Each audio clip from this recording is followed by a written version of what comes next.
Good morning, dear students. I'm Dr. Hemalata KS, Assistant Professor, Department of Physics, Mahani Science College for Women, Bengaluru. After understanding various concepts like types of nuclear reactions, various conservation laws applicable to nuclear reactions in the previous sessions, in this particular session, you're going to learn what is the Q value of a nuclear reaction, and also we are going to obtain an expression for Q value considering the mathematical formulation of it, and we are also going to solve some of the problems based on it so that your concept understanding becomes clear. In any nuclear reaction, either energy is evolved or observed. If the energy is observed in a nuclear reaction, such type of reactions are called endoergic reactions, whereas if energy is evolved in a nuclear reaction, such type of reactions are called exoergic reactions. The total amount of energy released or absorbed is called energy balance or Q value of a nuclear reaction. In any nuclear reaction, the Q value is the energy equivalent of the total virginal mass minus total final mass, which is equal to summation of mass mi minus summation of mass mf. Here mi is called initial mass and mf is called final mass.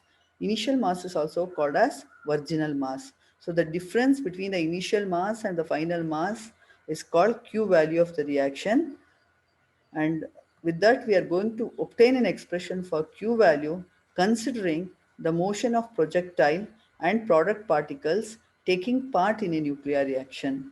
So as you can see in the figure, the projectile, which is also called an incident particle, is going to interact with the target nucleus, and their interaction leads to nuclear reaction forming the product elements like ejectile called an outgoing particle and the residual nucleus associated with a particular mass and particular energy and particular momentum. So let us consider to understand this particular nuclear reaction, and we are going to consider an incident particle called projectile of mass m1, kinetic energy e1 and linear momentum p1, which is going to strike a target nucleus of mass m0.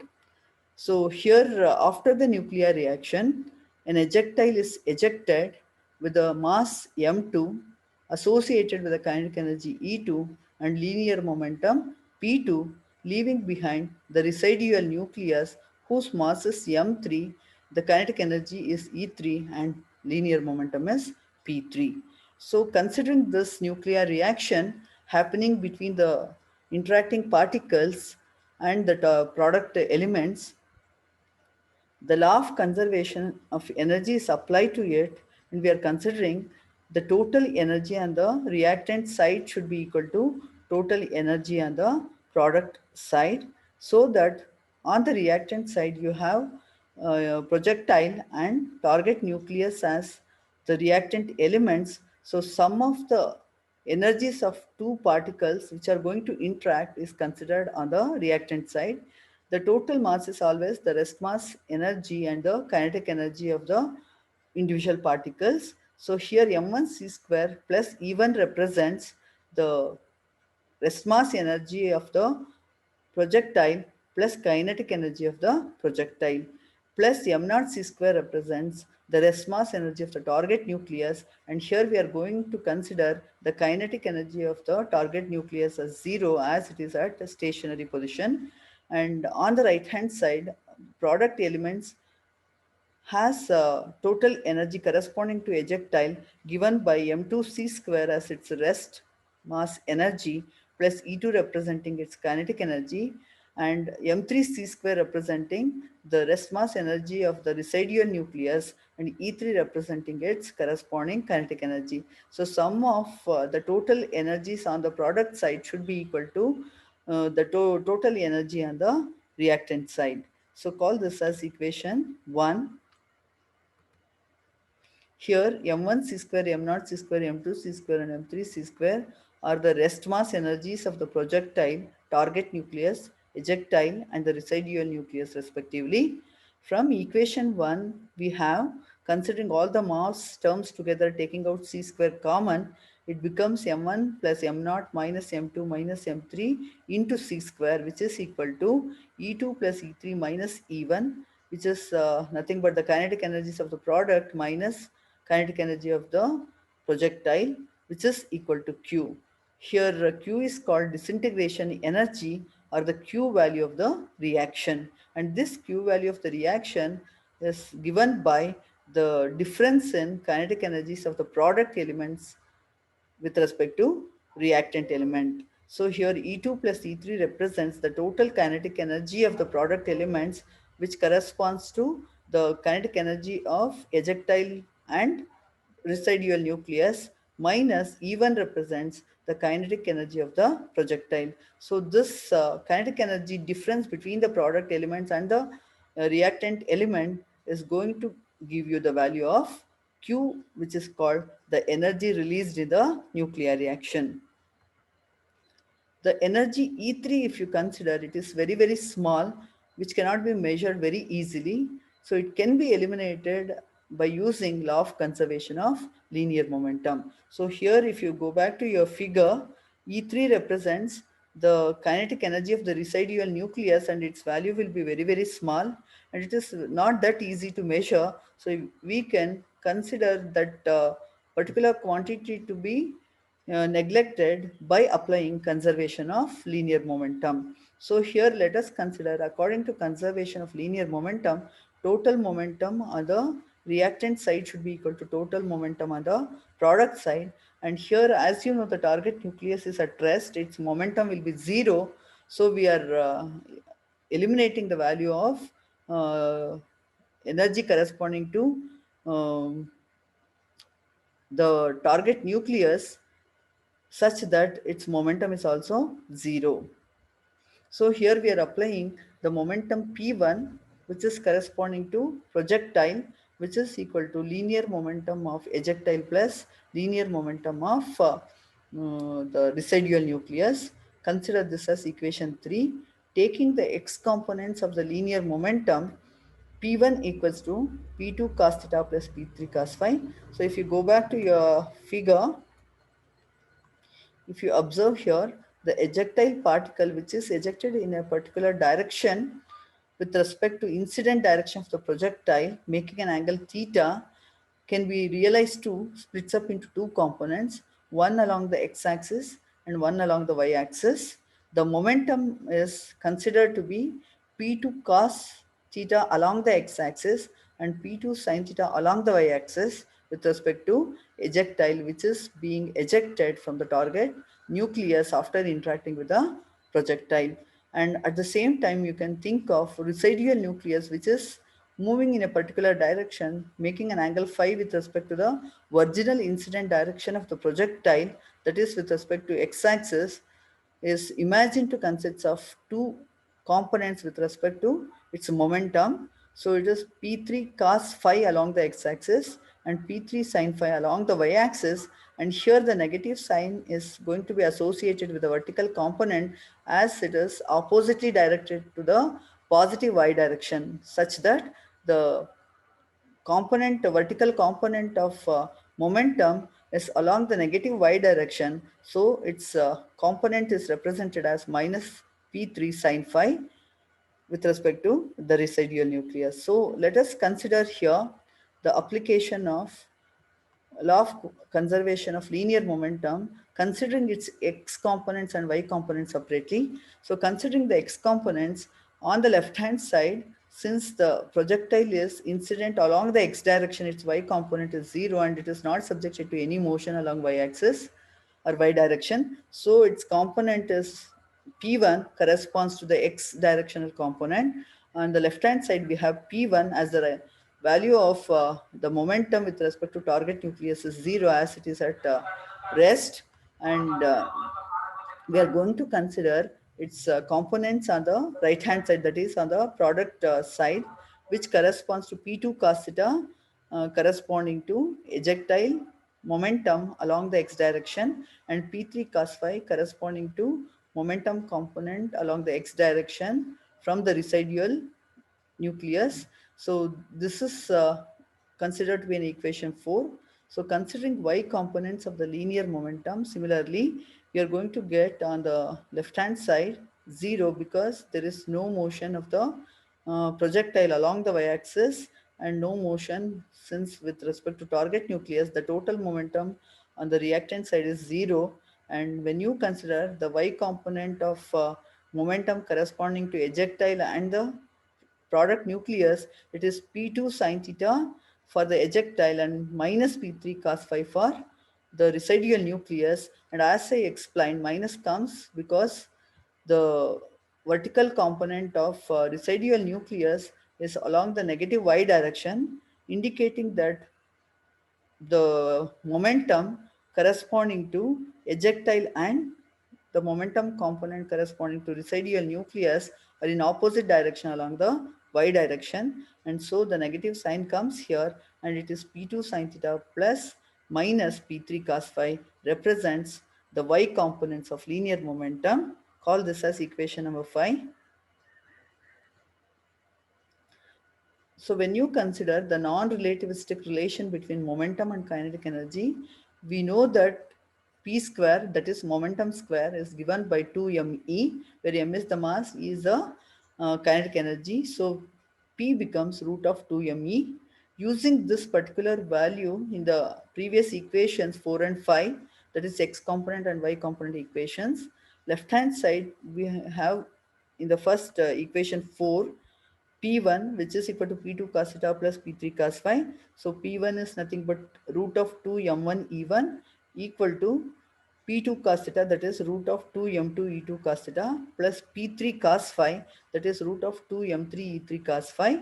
So just cancel out the common term 2 in each of the terms in the reaction in the equation. So the equation reduced to root of m1 e1 equals to m2 e2 cos theta, root of m2 e2 cos theta plus root of m3 e3 cos phi. So rearranging this equation, bringing the cos theta to the left hand side and squaring on either side, you will get the equation as root of m1 e1 minus root of m2 e2 cos theta whole square, which is equal to root of m3 e3 cos phi whole square. So this is of the form a minus b whole square. You can write this as a square plus b square minus 2ab form, and this is m3 e3 cos phi whole square reduces to m3 e3 cos square phi. So just reduce it to this form. So equation becomes, after simplification, m1 e1 plus m2 e2 cos square theta minus 2 times root of m1 m2 e1 e2 cos theta equals to m3 e3 cos square phi. Call this as equation 6. Similarly, when you substitute the value of p in equation 5, left hand side you have 0 in the y component equation, so retain 0 as it is, equal to right hand side you have P2 sine theta. So P2 is root of 2 m2 E2 sine theta minus P3 sine phi. So P3 is nothing but root of 2 m3 E3 into sine phi. Rearrange the term, you will get it as root of m2 E2 sine theta equals root of m3 E3 sine phi. Squaring the above equation, you will get m2 E2 sine square theta equals m3 E3 sine square phi. Call this as equation number 7. And adding equation 6 and 7, that is, here if you consider this equation 6 and equation 7, if you added the respective sides, you can see that the equation reduces to m1 e1 plus m2 e2 as common in the second term and the next term.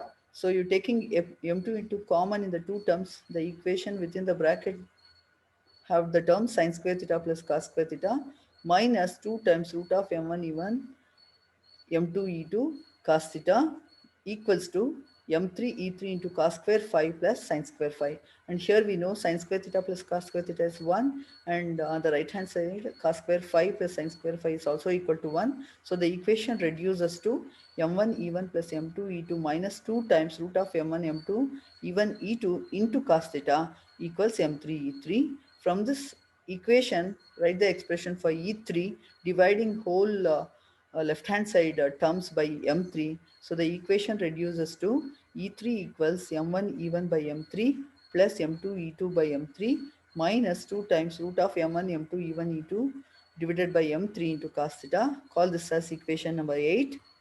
Substituting the value of E3 in this particular expression for Q, which we already noted down, Q is given by E2 plus E3 minus E1. So substitute the value of E3 in the equation of Q, and the equation reduces to Q equals E2 plus M1 E1 by M3 plus M2 E2 by M3 minus 2 times root of M1 M2 E1 E2 divided by M3 into cos theta minus E1.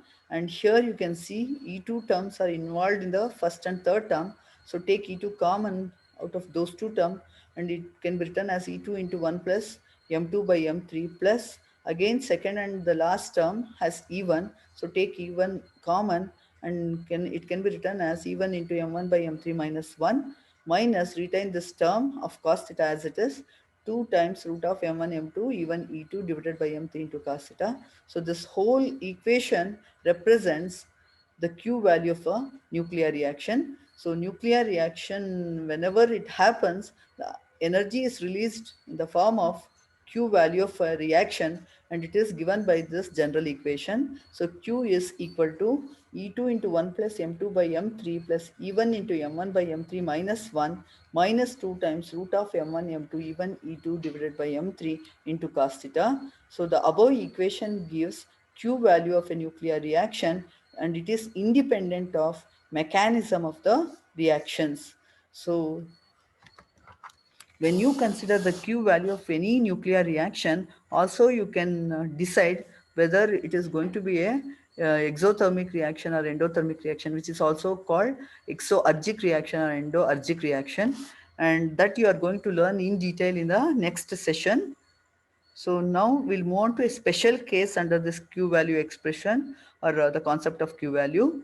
If the particle is ejected at right angle to a collimated beam of incident particle, that is theta equals to 90 degree, then cos theta is cos pi by 2, which is equal to 0. So the value of Q becomes E2 into 1 plus M2 by M3 plus E1 into M1 by M3 minus 1. So if you want to realize this using the diagram, go back to your diagram where we consider the interaction between reactants particles, which leads to the formation of product particles.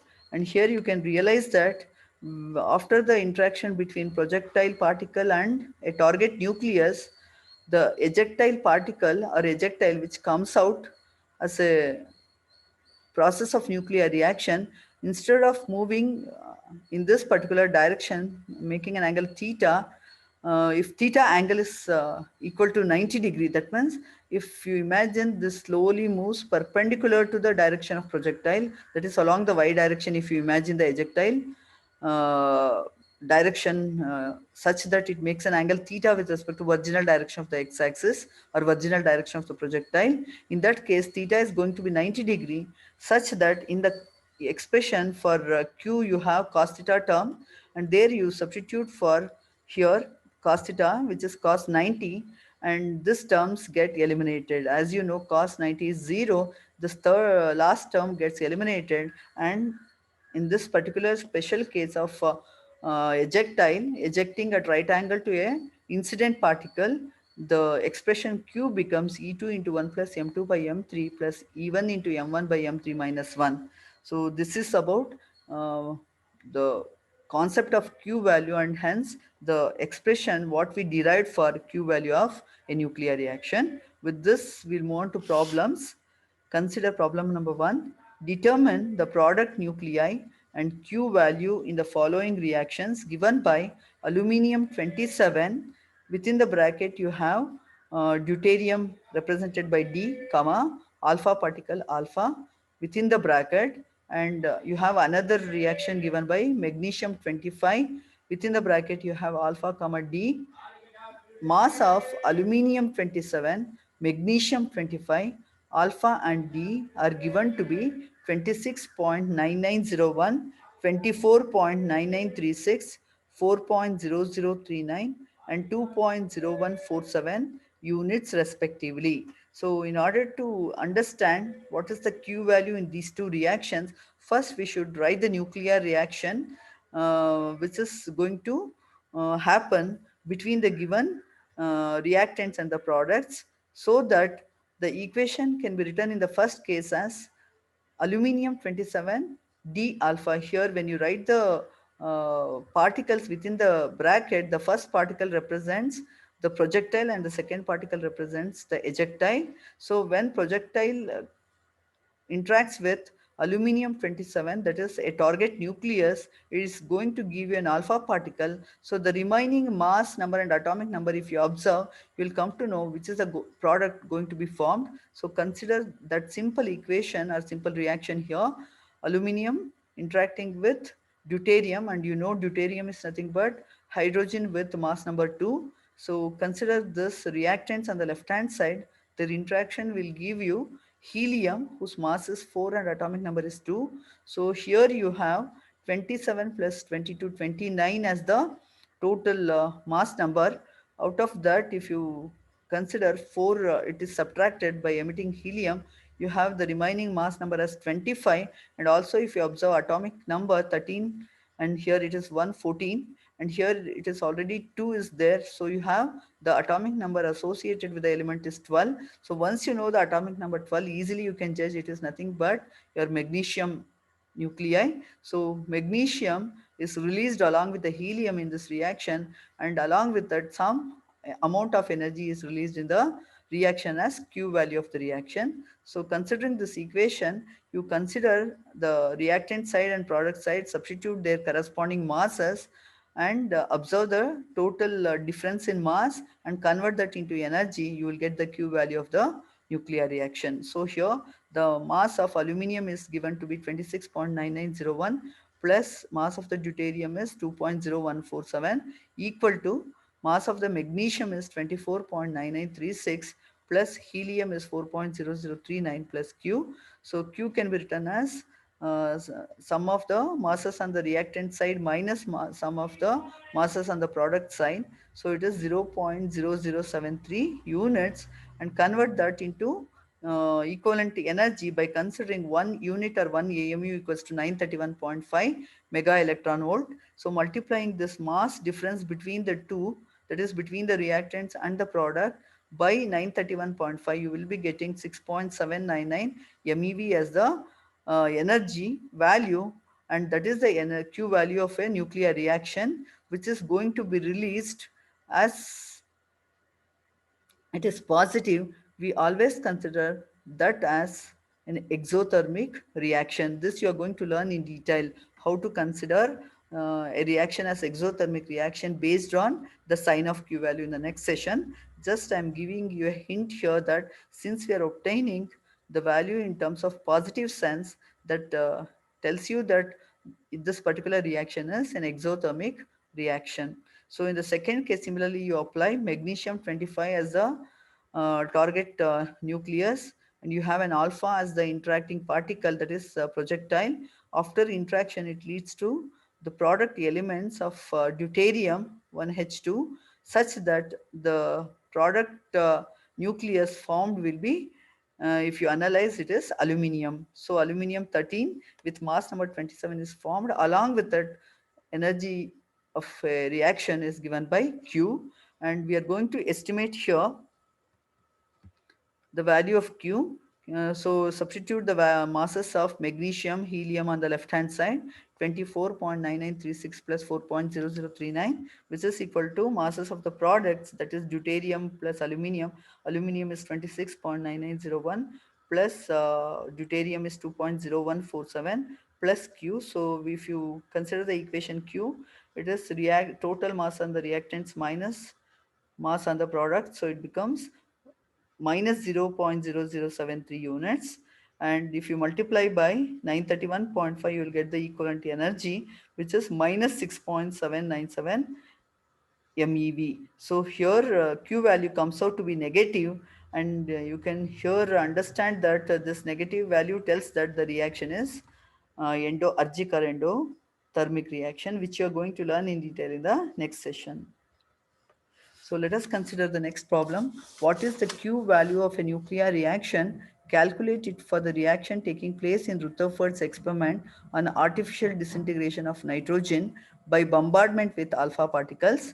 Relevant masses in units are given to be for nitrogen, it is 14.007515. For helium, it is 4.003837. For oxygen, it is 17.004533. And for proton, it is 1.008142. So using the above data, first you write the nuclear reaction happening between nitrogen and helium. And here nitrogen 14.7 is the target nucleus, and helium is the projectile particle which is interacting with it and giving rise to the product nucleus oxygen with the mass number 17 and atomic number 8 plus the proton 1H1. So substitute the corresponding masses given. So it is mass of the reactants is nitrogen is 14.007515 plus helium is 4.003837, whose sum is equal to 18.011352 units. Similarly, mass of the products will be equal to oxygen is 17.004533 plus proton is 1.008142, whose sum is equal to 18.012675 units. So when you consider the difference in mass or increase in mass here, you can observe here clearly it is 18.012675 minus 18.011352. So if you observe here, the difference comes out as 0.001323. That is, if you consider the reactants, it is the last four digits. It is 1352. In this product side, it is 2675. On the product side itself, the mass is larger. So this mass increase in mass is associated with negative sign, and that if you convert into equivalent energy by multiplying by 931.5 MeV, the energy comes out to be 1.232 MeV associated with negative sign. Again, this equation represents an endothermic reaction, and the Q value turns out to be negative, which is equal to minus 1.232 mega electron volt. With this, I'm considering the summary of this particular session. That is, going to revise what concepts you have learned so far in this particular session.